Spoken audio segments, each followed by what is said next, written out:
Hello friends, welcome to AHT times channel. Friends, ఈరోజు మీ అందరికీ ఈ వీడియోలో ఇప్పుడే వచ్చినటువంటి ఒక ఫ్లాష్ ఇన్ఫర్మేషన్ అప్డేట్ గురించి చెప్పడానికే ఈ యొక్క వీడియోని అయితే చేయడం అయితే జరుగుతుందండి. సో ఆ ఫ్లాష్ ఇన్ఫర్మేషన్ అప్డేట్ ఏంటంటే, మన యొక్క తెలంగాణ రాష్ట్ర వ్యాప్తంగా మనకు రేషన్ కార్డులు ఉన్నటువంటి వారి ఇళ్లకు అధికారులు అయితే వస్తున్నారు. అయితే ఇక మీకు ఈ పాత కార్డులు అనేవి ఇక రద్దు చేసినట్టేనండి. ఇక దీని ప్లేస్లో మీకు కొత్త కార్డులు అయితే వచ్చేసాయి. ఈ కొత్త కార్డులు అనేది మీ ఇంటికి వచ్చి పంపిణీ అయితే చేయడం అయితే జరుగుతుందండి. అయితే కొత్త కార్డులకు సంబంధించి పంపిణీ చేయడానికి అధికారులు వస్తే తప్పనిసరిగా మీరు ఇవైతే చూపించాల్సి అయితే ఉంటుంది. సో మీరు ఏమేమి చూపించాలి ఏంటి దానికి సంబంధించిన పూర్తి వివరాలు తెలియజేస్తాను.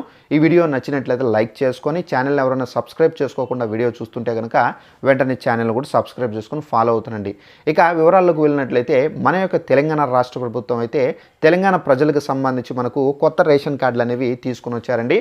అయితే ఈ రేషన్ కార్డులు అనగా మనకు సీఎం కేసీఆర్ గారి ప్రభుత్వంలో ఏదైతే మనకు రేషన్ కార్డులు ఉన్నాయో అలా కాకుండా మనకి ఏంటంటే ఇప్పుడు నూతన విధానంలో ఈ కొత్త రేషన్ కార్డులు అయితే తీసుకొచ్చారు.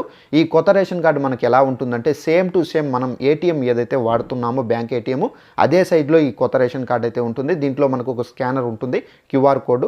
సో ఆ క్యూఆర్ కోడ్ స్కాన్ చేసుకుని మీరు రేషన్ అనేది తీసుకోవాల్సి అయితే ఉంటుందండి.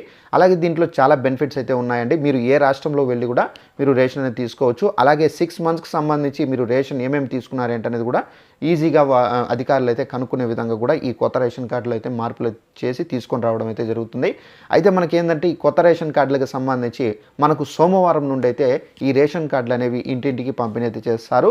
అయితే ముందుగా ఎవరైతే కొత్త రేషన్ కార్డులకు సంబంధించి అప్లై చేసుకొని ఉన్నారో వారికి మాత్రం ఈ కొత్త రేషన్ కార్డులు అయితే పంపిణీ చేస్తారు. అలాగే మనకు చిన్నగా అనగా మెల్లమెల్లగా మనకేంటంటే ఎవరైతే పాత రేషన్ కార్డులు ఉన్నాయో వారి పాత రేషన్ కార్డులు రద్దు చేసి, సో మనకు ఈ పాత రేషన్ కార్డుల ప్లేస్లో రిప్లేస్ చేసి ఈ కొత్త రేషన్ కార్డులు అయితే పంపిణీ అయితే చేయడం అయితే జరుగుతుందండి. అయితే అధికారులు మీళ్ళకు వస్తే కనుక తప్పనిసరిగా మీరు ఏదైతే పాత రేషన్ కార్డు ఉందో ఆ రేషన్ కార్డు ఇస్తేనే మీ యొక్క పేరు అనేది వాళ్ళు కొత్త రేషన్ కార్డులో చెక్ చేసి మీకు ఈ కొత్త రేషన్ కార్డు అయితే అందించడం అయితే జరుగుతుందండి. సో ప్రతి ఒక్కరు కొత్త రేషన్ కార్డు అనేది తీసుకొని మీ యొక్క రేషన్ కార్డు అనేది సేఫ్లో పెట్టుకోండి. సో ఇదండి మనకు ఉన్నటువంటి ఇన్ఫర్మేషన్. ఈ వీడియో నచ్చినట్లయితే లైక్ చేసుకొని, ఛానల్ ఎవరైనా సబ్స్క్రైబ్ చేసుకోకపోతే వెంటనే ఛానల్లో సబ్స్క్రైబ్ చేసుకోండి. Thanks for watching this video. All the best.